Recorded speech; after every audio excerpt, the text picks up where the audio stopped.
welcome to a very special edition of the Mid-Morning News.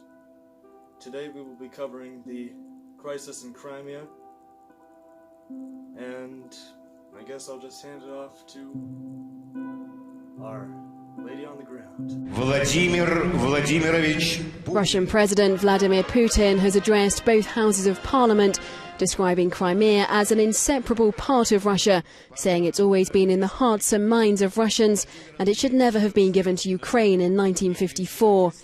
Putin and the new leaders of Crimea and the mayor of the city of Sevastopol signed a treaty making the two part of Russia. Please don't trust those who scare you that after Crimea new territories will go to Russia, Putin said. We don't want that, we don't want the division of Ukraine, we don't need that. But Crimea was always Russian, and Ukrainian and Crimean Tatars will stay like this for centuries, a home for all nations, and it will never be Nazi. There are already 83 autonomous republics which are part of the Russian Federation. Crimea will become the 84th and Sevastopol the 85th. Putin accused the West of reverting to Cold War tactics by trying to stop Crimea joining Russia. And he finished by praising China for its support over Ukraine. The EU and the US have already declared the referendum in Crimea illegal and have begun imposing sanctions on selected Russian and Ukrainian officials.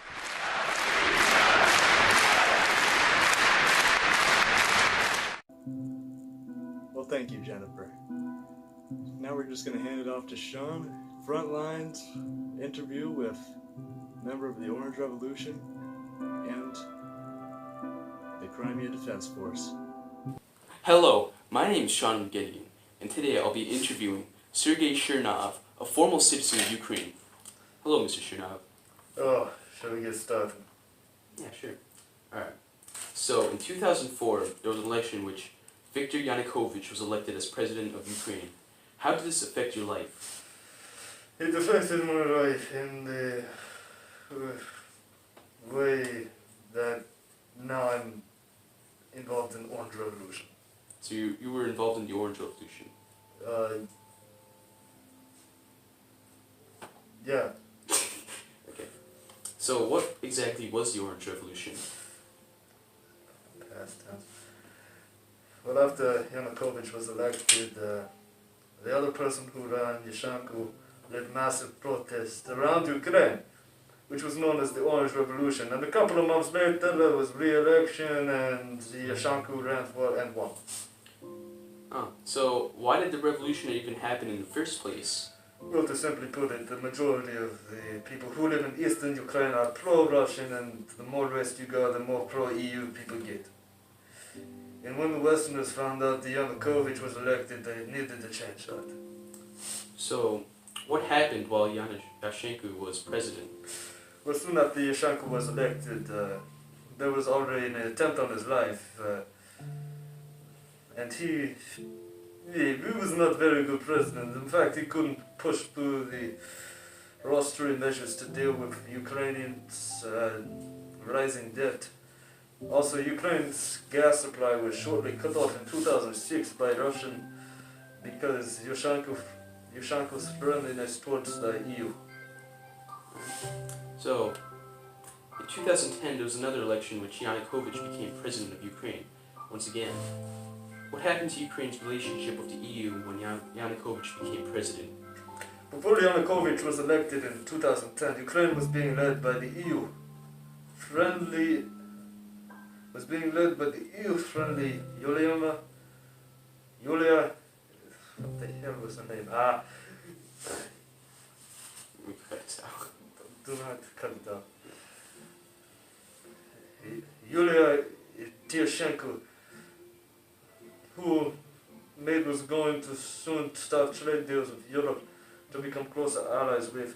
And when Yushchenko was elected, he broke the agreement and instead had a plan to become closer allies with Russia. So, soon after Yanukovych cut ties to the EU, many protests began. Can you tell us what these protests were like? Well, when Yanukovych announced that Ukraine was going to have a closer relationship with Russia, many protesters started to flood the streets of Ukraine's capital, Kiev.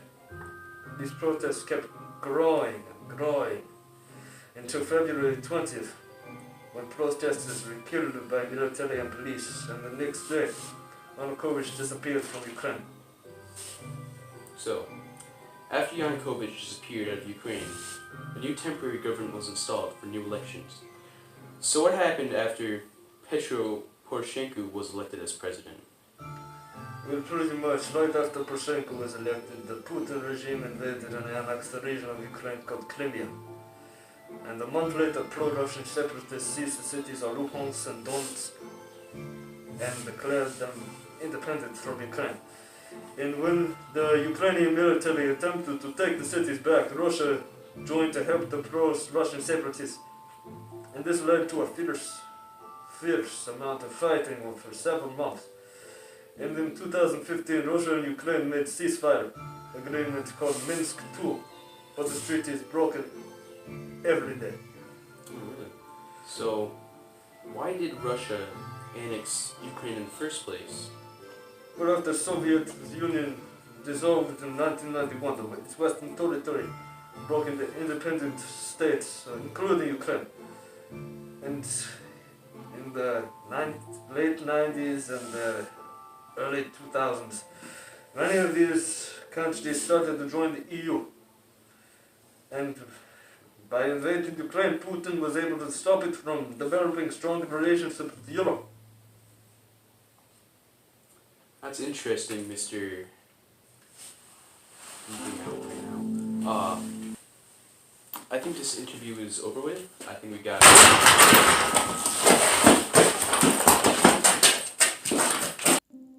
Now we are going to show you some footage from the initial invasion of Crimea.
Thank you for watching. Sam Harrington signing off.